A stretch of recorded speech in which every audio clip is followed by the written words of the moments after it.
friends, welcome to Secret of Samayal. இன்னைக்கு நம்ம பார்க்க போறது ரொம்ப சிம்பிளான ஒரு green peas மசாலா. இந்த green peas மசாலா வந்துட்டு சப்பாத்திக்கு, பூரிக்கு, இட்லிக்கு, தோசைக்கு எல்லாத்துக்குமே சூட் ஆகும். புலாவுக்கு, ஃப்ரைட் ரைஸ்க்கு அதுக்கு கூடவே நீங்க வச்சு சாப்பிடலாம். இந்த கிரேவி வந்து ரொம்ப சிம்பிள். வெங்காயம் அதெல்லாம் எதுவுமே கிடையாது இந்த கிரேவில. வெங்காயமே இல்லாம செய்ய போறோம் இந்த கிரேவி. இந்த டேஸ்டியான கிரீன் பீஸ் மசாலா எப்படி செய்யறது அப்படின்னு பார்க்கறதுக்கு முன்னாடி நீங்க என்னோட சேனலுக்கு இப்பதான் முதல் முறையா வரீங்கன்னா இந்த வீடியோ கீழே இருக்க சப்ஸ்கிரைப் பட்டனை மறக்காம பிரஸ் பண்ணுங்க. பக்கத்துல இருக்கிற நோட்டிபிகேஷன் பெல்லையும் மறக்காம கிளிக் பண்ணிடுங்க. அப்பதான் என்னோட ஃபியூச்சர் நோட்டிபிகேஷன்ஸ் உங்களுக்கு உடனே வந்து சேரும். சரி வாங்க இப்போ இந்த டேஸ்டியான பச்சை பட்டாணி மசாலா எப்படி செய்யலாம்னு பார்க்கலாம். ஒரு பேன் எடுத்து வச்சிருக்கேன். இதுல வந்துட்டு ஒரு 3 டீஸ்பூன் அளவுக்கு எண்ணெய் விட்டுருக்கேன். எண்ணெய் சூடாச்சு. இதுல வந்துட்டு கொஞ்சமா ஒரு 1/4 டீஸ்பூன் சீரகம் தாளிச்சுக்கலாம். சீரகம் பொரிஞ்சிச்சு. இது கூட ஒரே ஒரு பச்சை மிளகாய் இந்த மாதிரி பொடி பொடியா நறுக்கி வச்சுருக்கேன். அதையும் சேர்த்துடுங்க. இது கூடவே ஒரு 1/2 டீஸ்பூன் இஞ்சி பூண்டு பேஸ்ட் போட்டுக்கலாம். இஞ்சி பூண்டு பேஸ்ட் கொஞ்ச நேரம் வதக்கிக்கோங்க. இது வந்துட்டு ஒரு 2 தக்காளியை பச்சையா மிக்சியில போட்டு அரைச்சி எடுத்து வச்சிருக்கேன். இப்போ இந்த தக்காளி பேஸ்ட்டையும் இதோட சேர்த்திடலாம். இந்த தக்காளி வந்துட்டு பச்சை வாசனை போகணும், நல்லா சுண்டட்டும், அது வரைக்கும் இது வேகட்டும். இது கூடவே நம்ம மசாலா பவுடர்ஸ்லாம் ஆட் பண்ணிடலாம். அதோட பச்சை வாசனையும் சேர்ந்து போயிடும். 1/4 டீஸ்பூன் மஞ்சள் பொடி போட்டுக்கோங்க. மல்லித்தூள் ஒரு 1/2 டீஸ்பூன், சில்லி பவுடர் ஒரு 1/2 டீஸ்பூன் சேர்த்துக்கலாம்.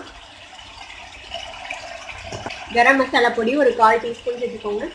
இது எல்லாத்தையும் சேர்த்து நல்லா மிக்ஸ் பண்ணி விட்டுருங்க.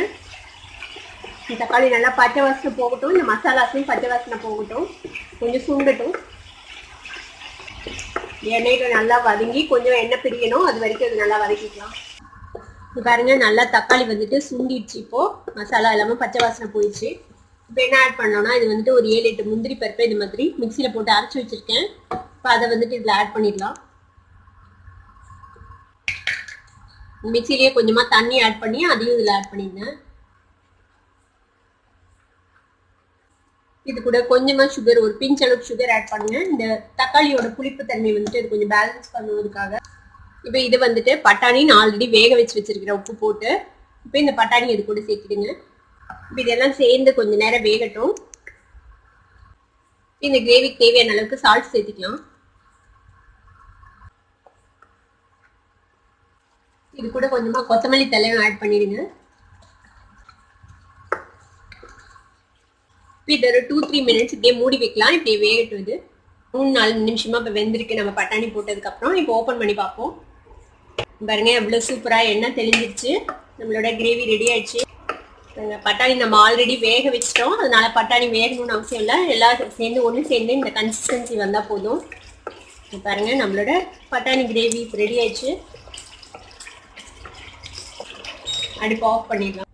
நம்மளோட சூப்பர்பான கிரீன் பீஸ் மசாலா ரெடி ஆயிடுச்சு. இதை உங்க வீட்டையும் ட்ரை பண்ணி பார்த்துட்டு எப்படி இருந்தது அப்படின்னு கமெண்ட்ஸ் ஃபீட்பேக் கொடுங்க. இந்த வீடியோ உங்களுக்கு பிடிச்சிருந்தா சப்ஸ்கிரைப் பண்ணுங்க.